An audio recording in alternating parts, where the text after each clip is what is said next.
Thank you. Welcome, everyone. My name is Dan Arnold. I'm the chairman of the Manassas Tea Party. I'm so happy that you're all here on this beautiful evening. The weather cooperated, and it's actually livable out here for the first time in many months. Our mission with the Manassas Tea Party has been and is to inform about the issues of the day, influence friends and neighbors to engage, and inspire those around us with the message of hope. Tonight we have much to celebrate and much to commemorate. We celebrate the amazing fact, very amazing, that the Manassas Tea Party is still going strong after 5 years of challenges and successes. We celebrate the valiant commitment to liberty of three special people: the incredible Virginia farmer who shook the pillars of power and continues to advocate for private property rights, Martha Bonetta.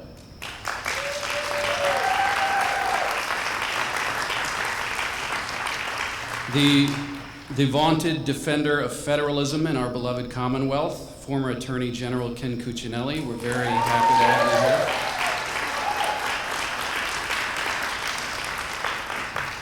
here. And the tireless, fearless, irrepressible freedom fighter from the Lone Star State, Congressman Louis Gohmert.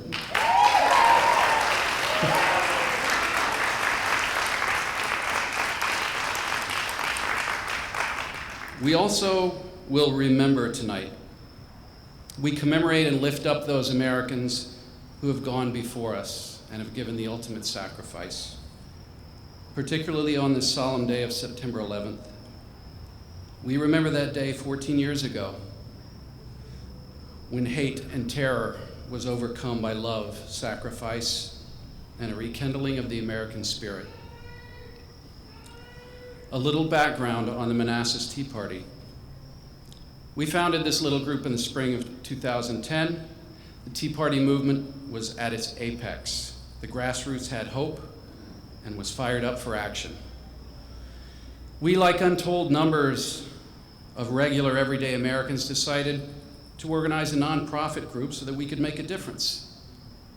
The President's Internal Revenue Service had other plans for us, however, as our tax status was held in limbo from May 2010 to December 2012. Answers to preposterously absurd and intrusive questions were required, such as: provide the names of all your donors and how much they donated. Provide a list of all topics that have been discussed at all your meetings. Provide a list of all names of all volunteers at all events and what they were asked to do. Of course, these were impossible to comply with and were not the types of requirements demanded of left-leaning applicant groups, a clear double standard. The impact? We weren't sure how we could and should operate. We were firmly committed to following the rules, but not having an identity blessed by the almighty IRS. We weren't sure if or how to raise money. Activities were curtailed, interest in staying involved with our group waned. We're still recovering from this clearly intentional targeting, but after 2012, when we were finally granted our 501c4 status, we regained our footing and began to get active again. And we're proud to say we have been involved in seeking legal retribution as participants in a class action lawsuit against the IRS being carried out by the ACLJ.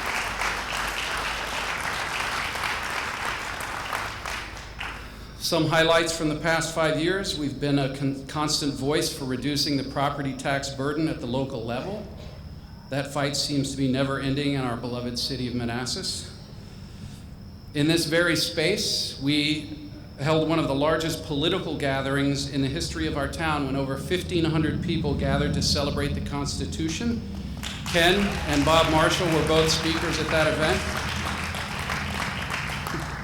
Later that year, when Jerry Connolly was running for another term as congressman from Virginia's 11th district, we produced a series of spoof videos modeled after the hit television program Intervention, in which we expressed our love and concern for Brother Jerry as he struggled with his terrible addiction to taxing and spending. We've conducted numerous debates and candidate forums over the years, providing our neighbors the opportunity to ask political aspirants the questions important to them. Most recently, we sponsored one of the most well-attended events in our history last year as our own delegate Bob Marshall threw down with Michael Ferris on the issue of Article 5, the Convention of States.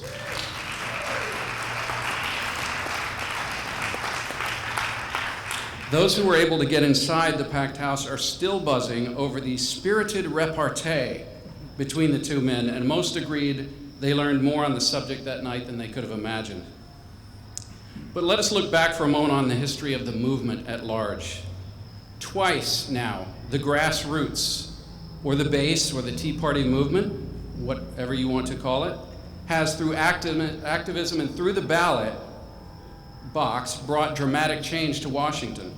First shifting the balance of power in the House in 2010, and then the US Senate in 2014. Real positive change had at last come to Washington, right? Well, we've had debt ceiling increases, unimaginable crushing debt. 94 million Americans are now missing from the workforce. Illegal executive action after illegal executive action.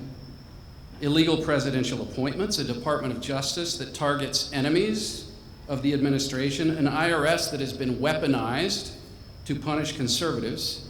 No one has gone to jail. A massive cover-up of the deaths of 4 Americans in Benghazi who very likely could have been rescued. No one has gone to jail. Americans robbed of their health care plans by a government that promised them they could keep them. We're in the midst of a federally engineered race war and a war on law enforcement. We've had veterans banned from their memorials. We've had a mountain recently fecklessly renamed. The NSA has been caught spying on all Americans. No one has gone to jail. And an organization that has been caught trafficking in the sale of body parts of innocent babies continues to be funded with millions of our tax dollars. I could go on all night. But lastly, I will mention an utterly illegal treaty that will arm the leading state sponsor of terrorism with our tax dollars. And this is being enabled by the opposition leadership in Congress.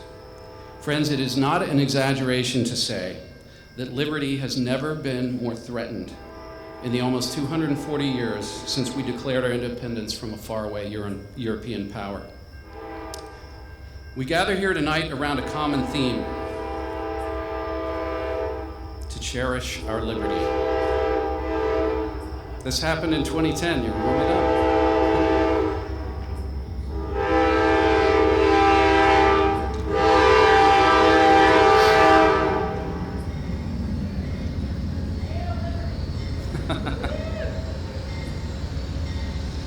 We gather here tonight around a common theme: to cherish liberty and to rededicate ourselves to protecting the freedoms that so many of our forebears died to bequeath to us. It would be easy and understandable, given the transgressions hurled at the American people, with so little opposition, to throw in the towel.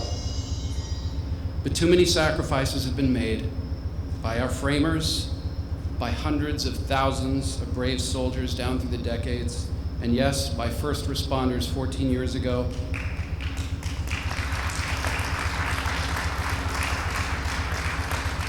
First responders who ran up smoke-filled stairs while everyone else was running down. In the context of these sacrifices, we have no excuse and no other choice but to double down on our efforts to preserve our community, our commonwealth, and our republic. We hope tonight that you are informed and inspired. Let us look back on what has been handed to us, on the torch that has been passed on, and be strengthened not only by what was accomplished by those in the past who faced terrible adversity, but also around us. Let us be encouraged in the fight when we see the Martha Bonettas, the Ken Cuccinellis, the Louis Gomerts of the world doing the dirty work in the trenches. and let us look to each other, the millions and millions of regular American Joes and Janes who are with us as we carry on in the noble American cause that began way back in 1776, the struggle for freedom. I close these remarks with the well-known but ever-powerful quote of the late Ronald Reagan. "Freedom is never more than one generation away from extinction. We didn't pass it to our children in the bloodstream. It must be fought for, protected, and handed on for them to do the same.